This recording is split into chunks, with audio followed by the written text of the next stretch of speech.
Okay, next topic is isotopes. So isotopes அப்படின்னா என்னன்னு பார்க்கலாம். ஸோ ஆட்டம் இருக்குது அப்படின்னா அட்டாமிக் நம்பர்னால் என்ன அப்படின்றதெல்லாம் நம்ம ஏற்கனவே பார்த்துட்டோம். அட்டாமிக் நம்பர்னால் என்ன, மாஸ் நம்பர்னால் என்ன, அது எல்லாமே ஏற்கனவே நம்ம தெரிஞ்சுக்கிட்டோம். ஸோ இப்போ ஐசோடோப்ஸில் வந்து பார்த்திங்கன்னா ஐசோடோப்னால் எப்படி இருக்கும் அப்படின்னு பார்த்தோங்கன்னா அது ஒரு ஆட்டம் தான். அந்த ஆட்டம் வந்து பார்த்திங்க அப்படின்னா சேம் அட்டாமிக் நம்பர், அதாவது ஒரு சில ஆட்டம்ஸ் இருக்குது அப்படின்னா அதனோட அட்டாமிக் நம்பர் எல்லாமே சேமாக இருக்கும், ஆனால் மாஸ் நம்பர் மட்டும் டிஃப்ரெண்ட்டாக இருக்கும். சரியா, ஒரு சில எலமெண்ட்டோட ஆட்டம்ஸ், சரியா, எலமெண்ட் அப்படின்னா என்னது, ஹைட்ரஜன், நைட்ரஜன், ஆக்சிஜன் இந்த மாதிரிலாம் இருக்குல்ல, அந்த எலமெண்ட்டில் இருக்கிற ஆட்டமில் வந்து பார்த்திங்கன்னா அட்டாமிக் நம்பர் சேமாக இருக்கும், மாஸ் நம்பர் டிஃப்ரெண்ட்டாக இருக்கும். ஸோ நீங்கள் ஐசோடோப் அப்படின்னா கண்ணை மூடிட்டு சொல்லலாம். வாட் இஸ் ஐசோடோப் அப்படின்னு கேட்டாங்கன்னா same atomic number but different mass number அப்படின்னு சொல்லி நீங்கள் சொல்லணும். ஓகேவா, இங்கே எக்ஸாம்பிளுக்கு வந்து பார்த்தீங்கன்னா ஹைட்ரஜனோட ஐசோடோப்ஸ் கொடுத்துருக்காங்க. எலமெண்ட் வந்து பார்த்திங்கன்னா ஹைட்ரஜன் தான். அந்த ஹைட்ரஜன் வந்து த்ரீ அட்டாமிக் ஸ்டேட்டில், அதாவது 3 டிஃப்ரெண்ட்டான ஐசோடோப்பாக அது இருக்குது. என்னென்ன அப்படின்னு பார்த்தோன்னா புரோட்டியம், டியூட்ரியம், ட்ரீட்டியம். ஓகேவா, ஸோ புரோட்டியம், டியூட்ரியம், ட்ரீட்டியம் அப்படின்ற 3 ஐசோடோபிக் ஃபார்மில் இருக்குது. ஸோ இந்த 3 ஐசோடோப்லேயும் பாருங்கள், அதாவது கீழே இந்த பேஸில் எழுதுறது தான் வந்து நம்ம என்ன சொல்லுவோம், அட்டாமிக் நம்பர் நம்ம சொல்லுவோம். ஸோ அட்டாமிக் நம்பர் மூணுத்துக்குமே 1 தான் இருக்குது, அதாவது atomic number is same. But mass number வந்து பார்த்திங்கன்னா ஃபஸ்ட்டு ஒனுக்கு 1 இருக்குது, செகண்ட் ஒனுக்கு வந்து பார்த்திங்க அப்படின்னா 2 இருக்குது, தேர்ட் ஒனுக்கு 3 இருக்குது. ஸோ மாஸ் நம்பர் ஒன்றா இன்க்ரீஸ் ஆகிருக்கு, ஆனால் மூணுத்துக்கும் atomic number is same but mass number is different. அப்போ இந்த மாஸ் நம்பர் டிஃப்ரெண்ட்டாக இருக்க என்ன காரணம், அப்போ எது வந்து டிஃப்ரெண்ட் வேறு கவுண்டில் இருக்குது அப்படின்னு நம்ம பார்த்தோன்னா ஃபஸ்ட்டு இந்த புரோட்டியம் 1H1ல் ஒரு புரோட்டான் ஒரு நியூட்ரான் தான் இருக்குது, ஏன்னா இங்கே மாஸ் நம்பரும் 1 தான். ஸோ அப்போ அங்கே ஒரே ஒரு புரோட்டான் மட்டும்தான் நியூக்ளியஸில் இருக்குது, நியூட்ரான் இங்கே இல்லை. இதே செகண்ட் ஹைட்ரஜன், அதாவது செகண்ட் ஆட்டமில் டியூட்ரியமில் நம்ம பார்த்தோம் அப்படின்னா மாஸ் நம்பர் வந்து 2ன்னு இருக்குது, அட்டாமிக் நம்பர் 1 சேமாக தான் இருக்குது. ஸோ அப்போ மாஸ் அப்படின்னக்குள்ளே நம்ம நியூக்ளியஸை தான் நம்ம செக் பண்ணணும். ஒரு புரோட்டான் எக்ஸ்ட்ராவாக ஒரு நியூட்ரான் இருக்குது. ஸோ அந்த ஒரு நியூட்ரானால தான் இது வந்து மாஸ் நம்பர் டிஃபர் ஆகுது. ஸோ இது வந்து நம்ம செகண்ட் ஐசோடோப். தேர்ட் ஒனில் பார்த்தீங்கன்னா atomic number is 1, mass number வந்து பார்த்திங்கன்னா 3ன்னு இருக்குது. ஸோ அப்போ நம்ம நியூக்ளியஸில் போய் பார்க்கக்குள்ள அட்டாமிக் நம்பர் படி 1 புரோட்டான் தான் இருக்குது, ஆனால் நியூட்ரான் 2 இருக்குது. ஸோ இது வந்து பார்த்திங்க அப்படின்னா என்ன சொல்கிறது, நியூட்ரானோட கவுண்ட்டே டிஃபர் ஆகிறதுனால நம்மளுக்கு மாஸ் நம்பரில் சேஞ்சஸ் வருது. ஸோ இந்த மாதிரி சேம் அட்டாமிக் நம்பர் இந்த மூணுமே வந்து பார்த்திங்க அப்படின்னா உனக்கு என்ன சொல்லுவாங்க, ஹைட்ரஜனோட ஆட்டம்ஸ் தான். ஸோ இந்த ஹைட்ரஜனோட ஆட்டம்ஸே வந்து 3 டைப்ஸ் எக்ஸிஸ்டாக இருக்குது. அதாவது 3 டைப்ஸ் வந்து ஏன் வருதுன்னு பார்த்திங்கன்னா மாஸ் நம்பர் டிஃபர் ஆகுது. மாஸ் நம்பர் டிஃபர் ஆகிறதுக்கு காரணம் வந்து நியூட்ரானோட கவுண்ட்டு வேரி ஆகுது. ஸோ இதை நம்ம ஐசோடோப்ஸ் அப்படின்னு நம்ம சொல்வோம்.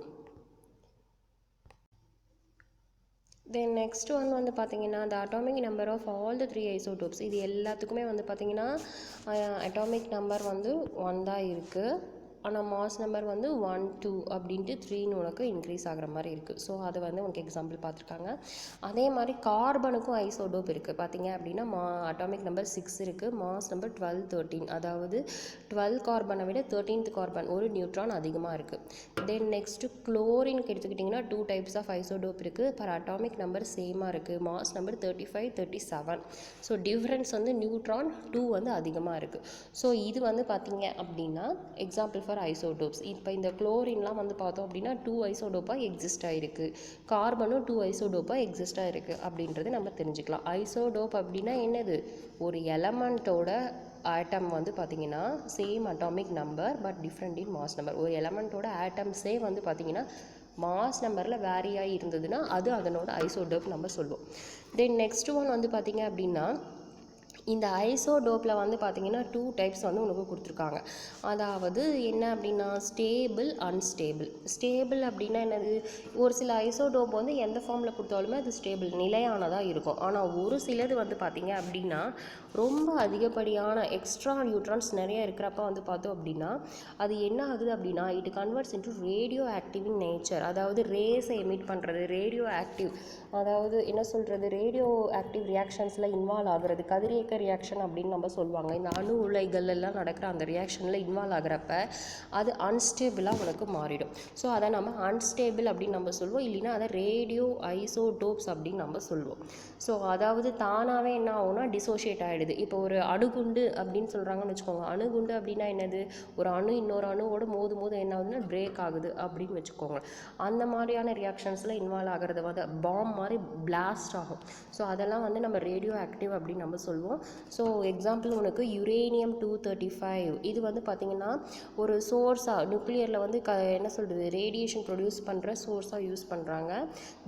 தென் கோபால்ட் வந்து பார்த்திங்க அப்படின்னா உனக்கு கேன்சர் ட்ரீட்மெண்ட் ரேடியோ தெரப்பிலெல்லாம் உனக்கு யூஸ் பண்ணுவாங்க. இது ரெண்டுமே எக்ஸாம்பிள் ஃபார் ரேடியோ ஐசோடோப்ஸ். ஓகேவாம்மா. ஸோ ஐசோடோப்ஸில் 2 டைப்ஸ் இருக்குது, ஸ்டேபிள் அண்ட் அன்ஸ்டேபிள்.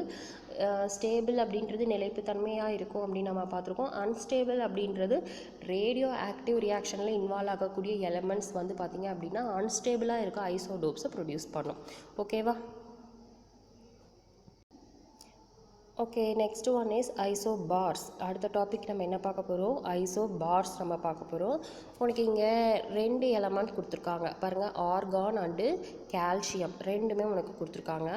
பார்த்தீங்க அப்படின்னா அட்டாமிக் நம்பர் வந்து டிஃப்ரெண்ட்டாக இருக்குது. அதாவது இதுக்கு அட்டாமிக் நம்பர் ஆர்கானுக்கு 18, கால்சியமுக்கு 20 இருக்குது. ஆனால் மாஸ் நம்பர் வந்து பார்த்தீங்க அப்படின்னா 40, ஆர்கானுக்கும் 40, கால்சியத்துக்கும் 40.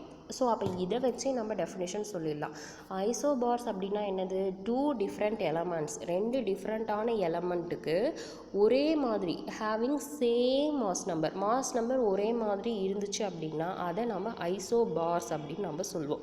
ஓகேவா? ஸோ இந்த ஐசோபார்ஸ் அப்படின்னக்குள்ள மாஸ் நம்பர் சேம் அப்படின்னு நம்ம சொல்கிறோம். மாஸ் நம்பர் சேம்னா இப்போ இங்கேயும் 40 இருக்குது, இங்கேயும் 40 இருக்குது. ஸோ அப்போ மாஸுக்கு ரெஸ்பான்சிபிள் யார், நியூக்ளியஸ். இப்போ இந்த நியூக்ளியஸ் தான் வந்து நம்ம மாஸில் நம்ம எடுத்துப்போம். நியூக்ளியஸில் என்ன இருக்கோ அதுதான் மாஸ். ஸோ அப்போ நியூக்ளியஸில் என்னென்ன பொருள் இருக்குது, புரோட்டான் அண்டு நியூட்ரான். இந்த புரோட்டான் நியூட்ரானை கலெக்டிவாக நம்ம என்னென்னு சொல்லுவோம், ரெண்டுத்தையும் ஒன்றா சேர்த்தி நம்ம நியூக்ளியான்ஸ் அப்படின்னு நம்ம சொல்லுவோம். என்ன சொல்லுவோம், நியூக்ளியான்ஸ். இந்த டேர்ம் ஞாபகம் வச்சுக்கோங்க. நியூட்ரான் ப்ளஸ் புரோட்டானை ஒன்றா சேர்த்து சொல்லும்போது நியூக்ளியான்ஸ் அப்படின்னு நம்ம சொல்லுவோம். அப்போ என்ன சொல்கிறது, த 2 elements having different atomic number but same number of nucleons. ஓகேவா? நியூக்ளியான்ஸோட கவுண்ட்டு சேமாக இருக்கும். ஆனால் இங்கே உள்ள வந்து பார்த்திங்கன்னா 18 புரோட்டான் 22 நியூட்ரான் இருக்குது. இங்கே 20 புரோட்டான் 20 நியூட்ரான் இருக்குது. அதாவது ஆர்கானில் 18 புரோட்டான் ப்ளஸ் 22, இங்கே 20 புரோட்டான் ப்ளஸ் 20. ஆனால் அதாவது புரோட்டானோட கவுண்ட்டு நியூட்ரானோட கவுண்ட்டு தனித்தனியாக பார்க்கக்குள்ள டிஃபர் ஆகுது. ஆனால் ஓவராலாக ஆட் பண்ணி பார்க்கக்குள்ள உனக்கு 40 உனக்கு கிடைக்கும். ஸோ இந்த மாதிரி நியூக்ளியான்ஸோட கவுண்ட்டு சேமாக இருந்துச்சு அப்படின்னா அந்த எலமெண்ட்ஸ் ரெண்டையும் நாம் ஐசோபார்ஸ் அப்படின்னு நம்ம சொல்லுவோம். ஸோ உனக்கு டெஃபினிஷன் கீழே கொடுத்துருக்காங்க பாருங்கள், இதிலிருந்து இது வரைக்கும் எழுதிக்கோங்க. Atoms of different elements with different atomic number but same mass நம்பராக இருந்ததுன்னா நீங்கள் ஐசோபார்ஸ் அப்படின்னு எழுதணும். இப்போ உனக்கு எக்ஸாமில் வாட் இஸ் ஐசோடோப் இல்லை வாட் ஆர் ஐசோபார்ஸ் இப்படின்லாம் கொஷின் கேட்டாங்கன்னா நீங்கள் கண்டிப்பாக எக்ஸாம்பிள் டெஃபினிஷன் எழுதி எக்ஸாம்பிள் கண்டிப்பாக எழுதணும். Okay, next topic is isotones. Isotones அப்படின்னா என்னென்னு பார்க்கலாம். மிஸ் இப்போ இங்கே 2 பிக்சர் கொடுத்துருக்காங்க. நீங்கள் எப்பயும் போல் அட்டாமிக் நம்பர் கம்பேர் பண்ணுறீங்க, அதுவும் டிஃப்ரெண்ட்டாக இருக்குது. மாஸ் நம்பரை கம்பேர் பண்ணுறோம், மிஸ் அதுவும் டிஃப்ரெண்ட்டாக இருக்குது. ஸோ அப்போ எப்படி நம்ம இதை கன்க்ளூட் பண்ணலாம்? ஸோ நீங்கள் ஸ்ட்ரக்சருக்கு போங்க. ஸ்ட்ரக்சருக்கு போகக்குள்ள அதாவது number of electrons atomic number டிஃபர்ன்றது நம்ம வெளியில் பார்த்தாவே தெரியும். ஸோ அப்போ நியூக்ளியஸில் பார்க்கலாம். இங்கே 5 புரோட்டான் இருக்குது, இந்த இடத்துல 6 புரோட்டான் இருக்குது. ஸோ இதுவும் டிஃப்ரெண்ட் தான். ஆனால் நியூட்ரானை பாருங்கள், என்ன இருக்குது, இங்கே 6 நியூட்ரான் இருக்குது, இங்கே 6 நியூட்ரான் இருக்குது. அப்போ ஐசோடோன் அப்படின்னா என்ன, 2 different atoms having different atomic number டிஃப்ரெண்ட்டாக இருக்கும். ஆனால் நம்பர் ஆஃப் நியூட்ரான் மட்டும் சேமாக இருந்தது அப்படின்னா அது ஐசோடோன்ஸ் அப்படின்னு நம்ம சொல்லுவோம். ஓகேவா? ஐசோடோன் அப்படின்னா different atomic number but same number of நியூட்ரானோட கவுண்ட்டு சேமாக இருந்தது அப்படின்னா அதை நம்ம ஐசோடோன்ஸ் அப்படின்னு நம்ம சொல்லுவோம். ஸோ இப்போ ஐசோடோன்ஸோட அந்த நியூட்ரான் எப்படி கண்டுபிடிக்கிறதுன்ற ஃபார்முலா படி கொடுத்துருக்காங்க. அதாவது mass number minus atomic number. Mass number 11லேருந்து 5 லெஸ் பண்ணி 6. அதே மாதிரி கார்பன்லேயும் 12 மைனஸ் 6 ஈக்குவல் டு 6. ஸோ ரெண்டுத்துலேயும் வந்து பார்த்தீங்க அப்படின்னா போரான் அண்டு கார்பன் அந்த 2 எலமெண்ட் தான் நம்ம எடுத்திருக்கோம். ஸோ இந்த 2 எலமெண்ட்லேயும் சேம் நம்பர் ஆஃப் நியூட்ரான் இருக்குது, but different number of protons, அதாவது டிஃப்ரெண்ட் இன் அட்டாமிக் நம்பர். ப்ரோட்டானோட கவுண்ட்டு டிஃப்ரெண்ட்டாக இருக்குது. ஸோ இதை வந்து பார்த்தீங்க அப்படின்னா நம்ம எக்ஸாம்பிள் ஃபார் ஐசோடோன்ஸ் அப்படின்னு நம்ம சொல்லுவோம். ஸோ டெஃபினிஷன் உனக்கு இங்கே இருக்குது. Atoms of different element with different atomic number and different mass number but with same number of neutron.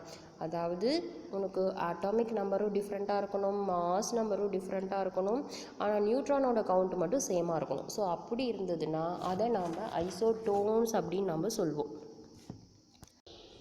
Okay, next topic வந்து law of chemical combination. Law of chemical combination நம்ம பார்ப்போம். அதாவது கெமிக்கலாக வந்து எப்படி combine ஆகுது அப்படின்றதுக்கு ஒரு சில லாஸ்லாம் சயின்டிஸ்ட் கண்டுபிடிச்சிருக்காங்க, பார்க்கலாம். 17th செஞ்சுரியில் வந்து பார்த்தோம் அப்படின்னா சயின்டிஸ்ட் வந்து என்ன பண்ணாங்க அப்படின்னா ஒரு எலமெண்ட் இன்னொரு எலமெண்ட் கூட கெமிக்கலாக ரியாக்ட் பண்ண வச்சு ஒரு சப்ஸ்டன்ஸை இன்னொரு சப்ஸ்டன்ஸாக அனதர் சப்ஸ்டன்ஸாக கன்வெர்ட் பண்ண முடியும் அப்படின்றத கண்டுபிடிச்சாங்க.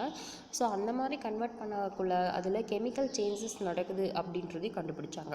ஸோ அந்த கெமிக்கல் சேஞ்சஸ் எதனால் நடக்குது அப்படின்னா ஒரு எலமெண்ட் இன்னொரு எலமெண்ட்டோட கம்பைன் ஆகிறதுனால கெமிக்கலாகவே கம்பைன் ஆகுது. அப்போ அந்த கம்பைன் ஆகிறதுக்கு அதுக்கு ஒரு சில லாஸை ஃபாலோ பண்ணுது. அந்த லாஸ் என்னென்ன அப்படின்றது உனக்கு இங்கே ப்ரொப்போஸ் பண்ணியிருக்காங்க.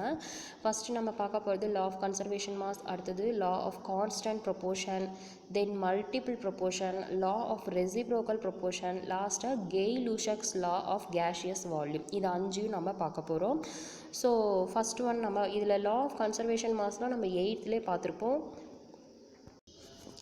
ஓகேம்மா, இதில் ஃபஸ்ட்டு 2 லாஸ் வந்து நம்ம 8th நம்ம பார்த்துருக்கோம். அதாவது கன்சர்வேஷன் ஆஃப் மாஸ் அப்படின்னா என்னது, ஒரு ரியாக்ஷனில் எவ்வளோ ரியாக்டன்ட் இருக்கோ அது ஃபுல்லாகவே இன்வால்வ் ஆகும் அப்படின்றதெல்லாம் நம்ம பார்த்துருக்கோம். பேலன்ஸ்டாக இருக்கும் அப்படின்லாம் பார்த்துருப்போம். அதே மாதிரி கான்ஸ்டன்ட் அப்படின்னா ஒரு காம்பவுண்ட் அப்படின்னா என்ன சொல்கிறது, வாட்டர் அப்படின்னா அதனோட ஃபார்முலா H2O தான். அதாவது ஒரு 2 ஹைட்ரஜன் ஒரு ஆக்சிஜன் கூட தான் கம்பைன் ஆகும் அப்படின்ற மாதிரி கான்ஸ்டன்ட் எல்லாம் பார்த்துட்டோம்.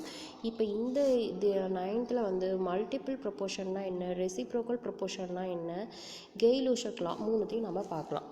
ஓகே, இந்த law of multiple proportion first நம்ம பார்க்குறோம்.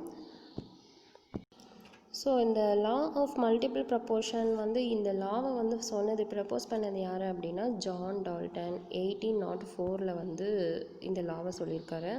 அதாவது வென் 2 elements, இங்கே உனக்கு டெஃபினிஷன் லா ஆஃப் மல்டிபிள் ப்ரொப்போர்ஷன்னா என்னென்ற டெஃபினிஷன் இருக்குது.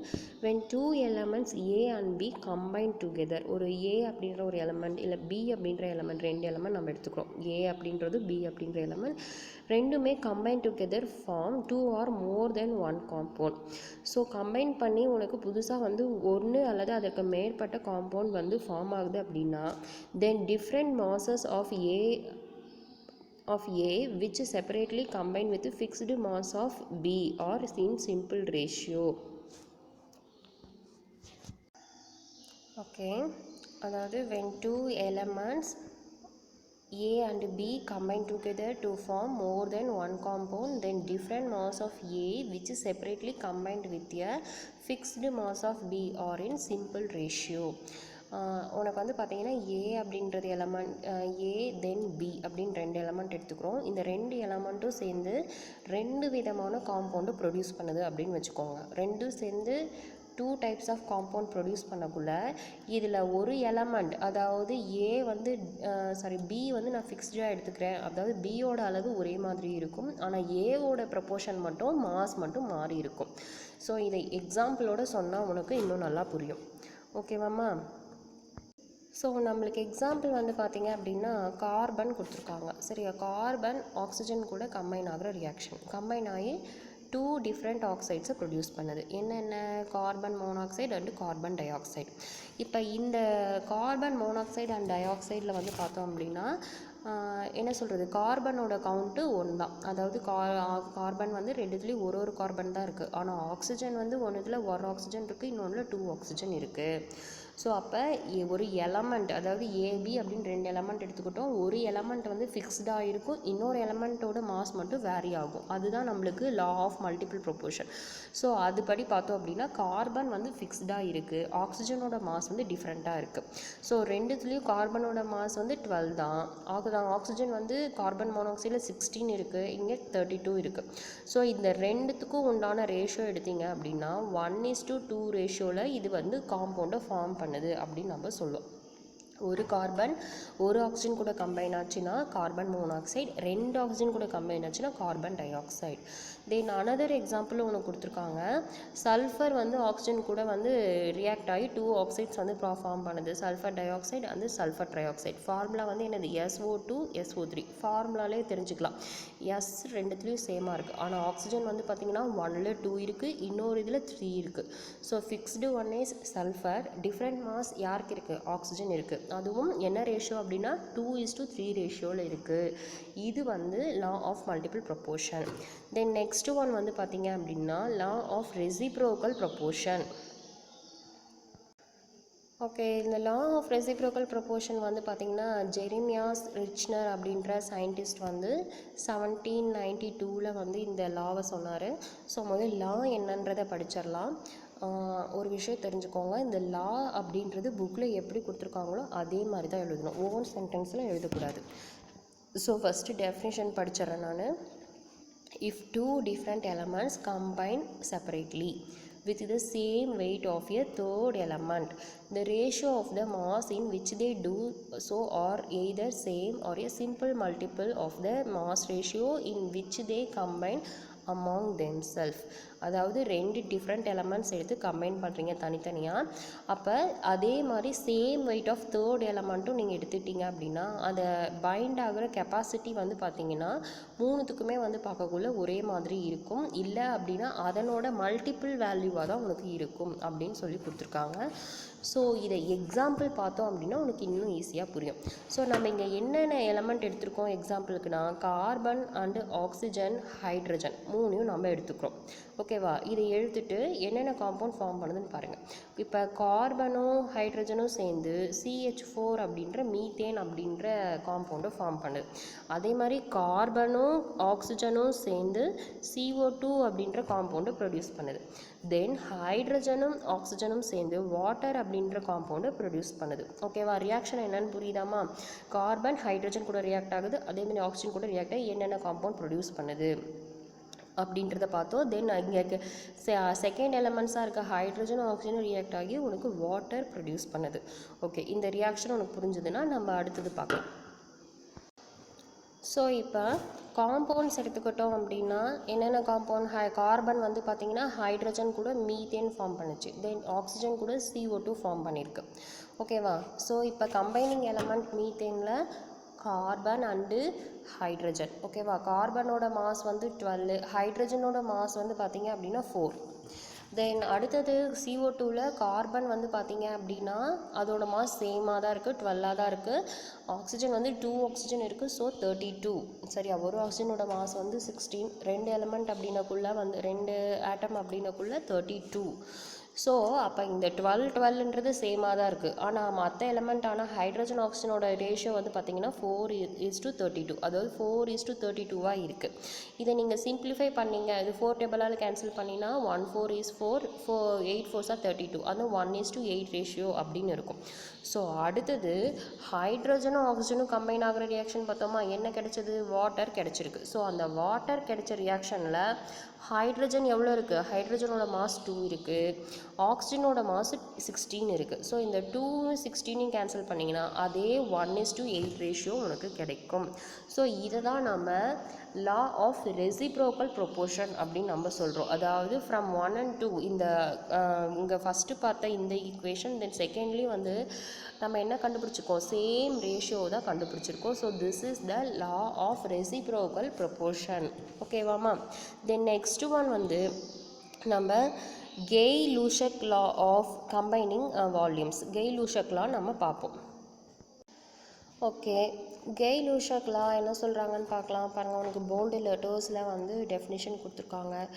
வென்எவர், அதாவது எப்பயுமே கேஸ் ரியாக்ட் ஆகுது. Whenever gases react together, gases எல்லாம் ஒன்றோடு ஒன்று ரியாக்ட் ஆகும்போது the volume of the reacting gases bear a simple ratio. ஒரு சில சிம்பிள் ரேஷியோவோட தான் அது ரியாக்ட் ஆகும். And the ratio extended to the product when this product is also in gaseous state, provided all the volumes are measured under similar condition of temperature and pressure. அதாவது gases react ஆகுது அப்படின்னும் போது நம்ம மெயினாக என்ன பார்க்கணுன்னா temperature pressure வந்து நம்ம மெயின்டைன் பண்ணணும். ஸோ அந்த மாதிரி மெயின்டைன் பண்ணக்குள்ள என்ன சொல்கிறது, ஒரு குறிப்பிட்ட அளவுள்ள ஒரு கேஸஸ் ஒன்றோட ஒன்று ரியாக்ட் ஆகும் பொழுது ஒரு குறிப்பிட்ட ரேஷியோவில் தான் உனக்கு ரியாக்ட் ஆகி அந்த குறிப்பிட்ட ரேஷியோவிலே உனக்கு ப்ராடக்ட்டும் கிடைக்கும். ஸோ எப்படின்றத பாருங்கள். உனக்கு இங்கே வாட்டரோட ரியாக்ஷன் கொடுத்துருக்காங்க. அதாவது வாட்டர் அப்படின்னா என்னது, ஒரு ஹைட்ரஜன், அதாவது H2 வந்து பார்த்திங்கன்னா ஆக்சிஜன் கூட கம்பைன் ஆகி வாட்டர் ஃபார்ம் ஆகுது. நம்ம ஏற்கனவே பார்த்தோம். ஹைட்ரஜனோட வால்யூம் வந்து 2, அதாவது 2 ஹைட்ரஜன் எடுத்திருக்கோம் இங்கே. அதே மாதிரி ஆக்சிஜன் வந்து பார்த்திங்கன்னா 1 தான் எடுத்திருக்கோம். ஸோ அதனால் 2:1 ரேஷியோவில் எடுத்திருக்கோம். கிடச்சிருக்க ப்ராடக்ட் இது ரெண்டுமே வந்து கம்பைன் ஆகி 2 மாலிகுலாக உனக்கு கிடச்சிருக்கு. அதாவது ஹைட்ரஜன் ஆக்சிஜன் 2 இருக்குது இங்கே. ஸோ இப்போ 2:1:2 ரேஷியோவில் வந்து உனக்கு இங்கே ப்ராடக்ட்டும் ஃபார்ம் ஆகிருக்கு அப்படின்னு சொல்லி உனக்கு இங்கே கொடுத்துருக்காங்க. ஓகேவா? தென் நெக்ஸ்ட் வந்து பார்த்தோம் அப்படின்னா உனக்கு பார்த்தீங்கன்னா டயக்ராமில் ஒரு எக்ஸாம்பிள் கொடுத்துருக்காங்க. ஓகே, இந்த டயக்ராமில் வந்து பார்த்திங்க அப்படின்னா ஃபஸ்ட்டு பாக்ஸில் வந்து என்ன இருக்குது அப்படின்னு பார்த்தோன்னா ஹைட்ரஜன் இருக்குது. தென் ஹைட்ரஜன் எவ்வளோ வால்யூம் இருக்கோ அதே அளவு ஈக்குவல் வால்யூம் ஆஃப் குளோரின் எடுத்துக்கிறோம் நம்ம. அதாவது ஒரு ஹைட்ரஜன் ஒரு குளோரின் கூட கம்பைன் ஆகும். உனக்கு இந்த பாக்ஸை பார்த்திங்க அப்படின்னா உனக்கு புரியும். ஹெச்சிஎல்னு இருக்கும். ஒரு ஹெச் ஒரு சிஎல் உனக்கு கம்பைன் ஆகிருக்கும். ஸோ 1:1:2 ரேஷியோவில் இது கம்பைன் ஆகி 2 அப்படின்ற காம்பவுண்ட் உனக்கு கிடைக்குது. அதாவது 2 எலமெண்ட்ஸ், அதாவது 2 ஆட்டம்ஸ் கம்பைனே மாலிகுல் ஃபார்மில் உனக்கு இருக்குது. ஸோ இது வந்து பார்த்தீங்க அப்படின்னா கெய்-லூஷக் லா அப்படின்னு நம்ம சொல்லுவோம். ஸோ இந்த எக்ஸாம்பிள் வந்து பார்த்திங்கன்னா ஆஸ் பர் கெய்-லூஷக் லா படி பார்த்தோம் அப்படின்னா ஒரு ரெண்டு கேஸஸ் ரியாக்ட் ஆகும்பொழுது ஒரு சிம்பிளான ரேஷியோ படி தான் ரியாக்ட் ஆகும். ஸோ கிடைக்கக்கூடிய ப்ராடக்ட்டும் அந்த ரேஷியோ படி தான் உனக்கு அமைஞ்சிருக்கும் அப்படின்னு சொல்கிறது தான் வந்து உனக்கு கெய்-லூஷக் லா. Then next one is quantum numbers. Quantum numbers அப்படின்றது என்னன்னு பார்க்கலாம். When you specify the location of a building, you usually list which country it is in, which state and city it is in that country. இப்போ நீங்கள் வந்து ஒரு address சொல்கிறோம் அப்படின்னு வச்சுக்கோங்க. நீங்கள் உங்கள் வீட்டு அட்ரஸ் சொல்லக்குள்ள என்ன பண்ணுவீங்க, ஃபஸ்ட்டு உங்கள் பேர், தென் உங்களோட அப்பா பேர், சன் ஆஃப் இல்லை டாட்டர் ஆஃப் போட்டு எழுதுவோம். தென் உன்னோட வீட்டு நம்பர், தென் உன்னோட ஸ்ட்ரீட் நேமு, தென் நெக்ஸ்ட் ஒன் வந்து பார்த்தோம் அப்படின்னா உங்களோட என்ன சொல்கிறது ஏரியா நேம், தென் உன்னோட ஊரோட பேர், தென் டிஸ்ட்ரிக்கு எல்லாமே எழுதுவோம். நான் ஃபார் அட்ரஸ் அப்படின்னா தென் பின்கோடும் நம்ம போடுவோம். அதாவது உன்னோட ஒரு வீட்டை ஐடென்டிஃபை பண்ணுறதுக்கு இத்தனை விஷயம் தேவைப்படுது. என்னது, முதல்ல நீ யார், உன்னோட பேர், தென் நெக்ஸ்ட்டு நீ யாரோட பையன், ஸோ அந்த டீட்டெயில் செகண்ட், தேர்ட் வந்து உன்னோட வீட்டு நம்பர் தேர்டு, ஃபோர்த்து உன்னோட ஸ்ட்ரீட் நேம், உன்னோட தெருவோட பேர், தென் நெக்ஸ்ட் ஒன் வந்து உன்னோட ஏரியா. ஓகேவா? தென் அடுத்தது வந்து பார்த்திங்கன்னா உங்களோட ஊரோட பேர், தென் டிஸ்ட்ரிக்டோட பேர் 7, 8 வந்து பார்த்திங்கன்னா பின்கோடு. இந்த 8 டீட்டெயில்ஸும் கரெக்டாக கொடுத்தீங்கன்னா தான் உனக்கு கரெக்டான லெட்டர்ஸோ இல்லை எந்த ஒரு இதுவுமே வந்து சேரும். ஸோ ஒரு பில்டிங்க்கே வந்து பார்த்திங்க அப்படின்னா இத்தனை இது தேவைப்படுது. ஃபார் உனக்கு இதே நீ வெளிநாட்டில் இருந்த அப்படின்னா கண்டிப்பாக வந்து நீ என்ன பண்ணணும், கண்ட்ரி நேமு தென் ஸ்டேட் எல்லாமே நீங்கள் மென்ஷன் பண்ண வேண்டி இருக்கும். ஸோ அப்போ வந்து பார்த்திங்க அப்படின்னா உனக்கு ஒரு லெட்டரோ இல்லை ஒரு மெசேஜோ வந்து சேரும். ஸோ உனக்கு இங்கே என்னென்ன டீட்டெயில்ஸ் தேவைன்னு கொடுத்துருக்காங்கன்னு பாருங்கள். Country, state, city, street address இதெல்லாம் கொடுக்கணும். அதாவது நார்மலாக ஒரு லொக்கேஷனை லொக்கேட் பண்ணணுன்னா எந்த நாட்டில் இருக்க, எந்த ஸ்டேட்டில் இருக்கீங்க, எந்த சிட்டியில் இருக்கீங்க, எந்த ஸ்ட்ரீட்டில் இருக்கீங்க, இந்த 4 விஷயமும் தேவை அப்படின்னு கொடுத்துருக்காங்க. அதே மாதிரி we have 4 ways of defining property of an electron. ஒரு எலக்ட்ரானோட ப்ராப்பர்ட்டி நீங்கள் டிஃபைன் பண்ணணும் அப்படின்னா இங்கேயும் வந்து ஒரு 4 விஷயங்கள் நம்மளுக்கு தேவைப்படுது. என்னென்ன அப்படின்னா அதை நம்ம 4 குவாண்டம் நம்பர்ஸ் அப்படின்னு நம்ம சொல்வோம். இது இன்னும் நீங்கள் புரியணும் அப்படின்னா ஒரு எலக்ட்ரானோட ப்ராப்பர்ட்டி நீங்கள் அஷ்யூம் பண்ணணும் இல்லை வரையறுக்கணும் அப்படின்னா இந்த 4 குவாண்டம் நம்பர் நம்மளுக்கு தேவை. சரியா? ஸோ அந்த குவாண்டம் நம்பர்ஸ் என்னென்னு நம்ம கீழே பார்க்க போகிறோம். அதுக்கு முன்னாடி வாட் ஆர் குவாண்டம் நம்பர்ஸ் அப்படின்னா இந்த டெஃபினிஷன் நீங்கள் எழுதணும். The numbers which designate and distinguish various atomic orbital and electron present in an atom are called quantum numbers. அதாவது ஒரு ஆட்டமில் இருக்க ஆர்பிட்டாலில் இருக்க எலக்ட்ரான்ஸ், சரியா, அந்த எலக்ட்ரான்ஸை டிசிக்னேட் அப்படின்னா அது எப்படி இருக்குது, அது எப்படி வந்து நம்ம டிஃபர் ஆகிருக்கு, அதோட ப்ராப்பர்ட்டிஸ் எல்லாத்தையும் சொல்கிறது யார் அப்படின்னா குவாண்டம் நம்பர்ஸ். அதாவது இன்னும் ஈஸியாக சொல்லணும் அப்படின்னா it gives the information about the எலக்ட்ரானை பற்றி கொடுக்குற இன்ஃபர்மேஷனை யார் கொடுப்பாங்க? இந்த குவாண்டம் நம்பர்ஸ். இந்த குவாண்டம் நம்பரை வச்சு அந்த எலக்ட்ரான் எப்படி இருக்குது அப்படின்றத முதல் நம்ம தெரிஞ்சுக்கலாம். So what are the 4 quantum number அப்படின்னா ஃபஸ்ட்டு ஒன் வந்து principal quantum number. So principal quantum number first one, இதை நம்ம என் லெட்டரில் நம்ம டினோட் பண்ணுவோம். ஓகேவா? Then second quantum number azimuthal quantum number, இதை நம்ம எல் ஸ்மால் எல்லில் நம்ம டினோட் பண்ணுவோம். தென் தேர்ட் ஒன் வந்து மேக்னெட்டிக் குவாண்டம் நம்பர், இதை ஸ்மால் எம்மில் நம்ம டினோட் பண்ணுவோம். இதாவது சிம்பிள் டினோட் ஆர் சிம்பிள் அப்படின்னு சொல்லலாம். இல்லை ஸ்பின் குவாண்டம் நம்பர் ஸ்மால் எஸ்ஸில் நம்ம போடுவோம். ஸோ அப்போ மொத்தம் எத்தனை குவாண்டம் நம்பர் இருக்குது? 4 குவாண்டம் நம்பர் இருக்குது. அதாவது principal, azimuthal, magnetic, then last one is spin. ஓகேவா? ஸோ இந்த ஒவ்வொரு குவாண்டம் நம்பருக்கும் ஒவ்வொரு வேலை இருக்குது. சரியா? ஒரு குவாண்டம் நம்பர் ஒவ்வொரு இதை ரெப்ரசன்ட் பண்ணும். ஸோ பிரின்சிபல் குவாண்டம் நம்பர் வந்து எதை ரெப்ரசன்ட் பண்ணுது அப்படின்னா மெயின் எனர்ஜி லெவல். அதாவது எனர்ஜி லெவல் என்ன எதில் இருக்குது அப்படின்றத மென்ஷன் பண்ணுறது பிரின்சிபல் குவாண்டம் நம்பர். நம்ம ஏற்கனவே பார்த்துருக்கோம் எனர்ஜி லெவல் அப்படின்னா என்ன? Energy level, orbit, energy shells, இது மூணுமே ஒன்று தான். நம்ம KLMN அப்படின்னு நம்ம பார்த்தோம் இல்லைம்மா? அதாவது எலக்ட்ரான்ஸ் எவ்வளோ ஃபில் ஆகும் அப்படின்றது 2n² ஃபார்முலான்னு நம்ம சொன்னோம். அப்போ நான் உனக்கு ஒரு இது சொன்னேன், n அப்படின்னா பிரின்சிபல் குவாண்டம் நம்பர்னு. அதை தான் இப்போ நான் சொல்கிறேன். ஸோ n வந்து பார்த்தீங்க அப்படின்னா எனர்ஜி லெவல், அது எந்த எனர்ஜி லெவலில் இருக்குது, ஃபஸ்ட்டா செகண்டா தேர்டா அப்படின்றத சொல்கிறது என்னது? Principal quantum number. அதாவது எந்த ஆர்பிட்டில் இருக்குதுன்னு சொல்கிறது principal quantum number. Then second one வந்து பார்த்தீங்க அப்படின்னா எல், அதாவது அசிமுதால், இது வந்து சப்ஷெல் அல்லது ஷேப் ஆஃப் ஆர்பிட்டால் அப்படின்றது ஒன்று கொடுத்துருக்காங்க. அதாவது இது சப்ஷெல்லில் குடிக்கும். சப்ஷெல் அப்படின்றது SPDF அப்படின்னு வரும். அதாவது நீங்கள் 11th 10th படிப்பீங்க, இருந்தாலும் 11th டீட்டெயிலாக படிப்பீங்க. KLMன்றது மெயின் ஷெல், சப்ஷெல்ன்றது அதுக்கு உள்ளே இருக்க அந்த உள்கூடு அப்படின்னு கூட சொல்லுவாங்க. ஆர்பிட்டால்ஸ் அப்படின்னு சொல்லுவாங்க. சரியா? ஆர்பிட் வேறு, ஆர்பிட்டால் வேறு. ஆர்பிட் அப்படின்னா எலக்ட்ரான் சுற்றி வர அந்த பாதைக்கு பேர் வந்து பார்த்திங்க அப்படின்னா ஆர்பிட்டுன்னு சொல்லுவாங்க. ஆர்பிட்டால் அப்படின்னா அதுவும் எலக்ட்ரான் ரொட்டேட் ஆகிறது தான். ஆனால் அந்த எலக்ட்ரானோட என்ன சொல்கிறது, probability of finding electron is maximum. எலக்ட்ரானோட பவர் எந்த இடத்துல அதிகமாக இருக்கோ அந்த பாதையை தான் நம்ம ஆர்பிட்டால் அப்படின்னு நம்ம சொல்லுவோம். ஸோ அந்த ஆர்பிட்டாலை சொல்கிறது உனக்கு அசிமுதால் குவாண்டம் நம்பர்.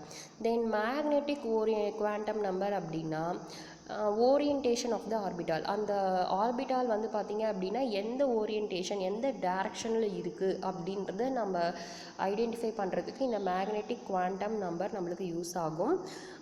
அதாவது அது எக்ஸ் ஆக்சிஸில் இருக்கா, மேக்ஸிமம் நம்ம கிராஃப் அப்படின்னா எக்ஸ் ஒய் ஆக்சிஸில் எக்ஸ் டைரக்ஷன் ஒய் டைரக்ஷன் நம்ம ஒரு கற்பனையாக சொல்லுவோம். அதே மாதிரி இங்கேயும் அது எக்ஸ் ஆக்சிஸில் இருக்கா, இல்லை ஒய் ஆக்சிஸில் இருக்கா, இல்லை எந்த இசட்டில் இருக்கா, இல்லை ஆக்சிஸ்க்கு நடுவில் இருக்கா அப்படின்றது எல்லாம் வந்து உனக்கு அதோட டைரக்ஷனை கொடுக்கறது வந்து யாருன்னா இந்த மேக்னெட்டிக் குவாண்டம் நம்பர். தென் last one spin quantum number வந்து அந்த எலக்ட்ரான் எந்த சைடில் ஸ்பின் ஆகுது, பாசிட்டிவ் சைடா இல்லை நெகட்டிவ் சைடா அப்படின்னு சொல்கிறது magnetic spin quantum number. So இந்த 4 குவாண்டம் நம்பரை வச்சு தான் எலக்ட்ரான் எந்த பிளேஸில் இருக்குது அப்படின்றத நம்மளால் ஐடென்டிஃபை பண்ண முடியும். ஓகேவாம்மா? ஓகே ஸ்டூடெண்ட்ஸ், இந்த லெசன் இதோட ஃபினிஷ் ஆகுது. ஸோ இந்த ஃபினிஷ் ஆகிற இந்த லெசனில் நம்ம என்னென்ன டாபிக்ஸ் பார்த்துருக்கோம் அப்படின்றத ஒரு தடவை நம்ம ரீகால் பண்ணலாம். இந்த பாயிண்ட்ஸ் டு ரெமெம்பர் பாருங்கள். ஃபஸ்ட் ஒன் வந்து பார்த்திங்க அப்படின்னா ரூதர்ஃபோர்டோட ஆல்ஃபா ரேஸ் எக்ஸ்பெரிமெண்ட் நம்ம பார்த்தோம். அதாவது அட்டாமிக் மாடல் யார் யார் ப்ரப்போஸ் பண்ணாங்கன்னு பார்க்கக்குள்ள ஃபஸ்ட்டு ரூதர்ஃபோர்டோட மாடல் நம்ம பார்த்தோம். ஸோ அவர் நியூக்ளியஸ் இருக்கிறத டிட்டர்மைன் பண்ணார் அப்படின்னு பார்த்தோம். தென் நெக்ஸ்ட் ஒன் வந்து சாட்விக் வந்து நியூட்ரானை எப்படி கண்டுபிடிச்சாரு, அதை பெரிலியத்தை வச்சு ஆல்ஃபா ரேஸ் வச்சு மோத வைக்கக்குள்ள நம்ம நியூட்ரான் கண்டுபிடிச்சாருன்னு நம்ம பார்த்தோம். தென் அடுத்தது வந்து பார்த்திங்க அப்படின்னா what is mass number, atomic number, then valence ஷெல்லுனா என்ன, வேலன்ஸ் எலக்ட்ரான்ஸ்னால் என்ன அப்படின்றத பார்த்தோம். ஓகே, வேலன்சி அப்படின்னா என்னென்னு பார்த்தோம். வேலன்சி அப்படின்னா என்னதுமா, combining capacity of an atom. அந்த ஆட்டம் கூட மற்ற ஆட்டம்ஸ் கூட எப்படி கம்பைன் ஆகுதுன்ற கெப்பாசிட்டி நம்ம என்ன சொல்லுவோம், வேலன்சின்னு சொல்லுவோம். தென் ஐசோடோப்ஸ்னால் என்னென்னு பார்த்தோம். ஐசோ பார்ஸ் பார்த்துக்கோம். தென் நெக்ஸ்ட் ஒன் ஐசோடோன்ஸ் நம்ம பார்த்தோம். தென் அது மட்டும் இல்லாமல் லாஸ்ட்டாக வந்து ஒரு 3 லாஸ் நம்ம பார்த்துருக்கோம். ஸோ 3 லாஸ் என்னென்ன பார்த்துருக்கோம். லா ஆஃப் மல்டிபிள் ப்ரொப்போர்ஷன் பார்த்துருக்கோம். தென் ரெசிப்ரோக்கல் ப்ரொப்போர்ஷன், கெய்-லூசக்லாம் பார்த்தோம். தென் லாஸ்ட் ஒன்னா வந்து நம்ம என்ன பார்த்தோம், தென் லாஸ்ட் ஒன் வந்து நம்ம குவாண்டம் நம்பர்ஸ் பார்த்தோம். அதாவது எலக்ட்ரானோட ப்ராப்பர்ட்டி நம்ம கண்டுபிடிக்கணும் அப்படின்னா இந்த 4 குவாண்டம் நம்பர்ஸ் நம்மளுக்கு தேவை அப்படின்றத நம்ம பார்த்தோம். ஓகே, இதோட இந்த லெசன் முடியுது. எல்லாருமே வந்து புக்கில் வந்து இப்போ வீடியோ பார்த்தது மட்டும் இல்லாமல் புக்கில் லைன் பை லைனாக வந்து ரீட் பண்ணி பாருங்கள். நான் இங்கே அண்டர்லைன் பண்ணி வச்சுருக்க டேர்ம்ஸ்லாம் 1 மார்க்காக அண்டர்லைன் பண்ணிக்கோங்க. தென் இந்த போல்டு லெட்டர்ஸில் கொடுத்துருக்கிறது எல்லாமே வந்து உனக்கு டெஃபினிஷன் உனக்கு. ஸோ அந்த டெஃபினிஷன் எல்லாம் நோட் பண்ணிக்கோங்க. இன்டீரியர் கொஷின் கேட்டாங்க அப்படின்னா அது எழுதுறதுக்கு உனக்கு யூஸ்ஃபுல்லாக இருக்கும். தென் அதுவும் இல்லாமல் அந்த அட்டாமிக் ஸ்ட்ரக்சர்ஸ் உனக்கு ஒரு பேஜில் கொடுத்துருக்காங்கல்ல, ரவுண்டாக கொடுத்துருப்பாங்க பாருங்கள். அந்த அட்டாமிக் ஸ்ட்ரக்சர்ஸ் எல்லாம் ஒரு தடவை எழுதி பாருங்கள். கான்ஃபிகரேஷன்ஸ் எல்லாம் நீங்களே எழுதி பாருங்கள். அப்போ தான் உங்களுக்கு இன்னும் ஈஸியாக புரியும். நல்லா படிச்சிங்க, நல்லா டெஸ்ட் எழுதுங்க.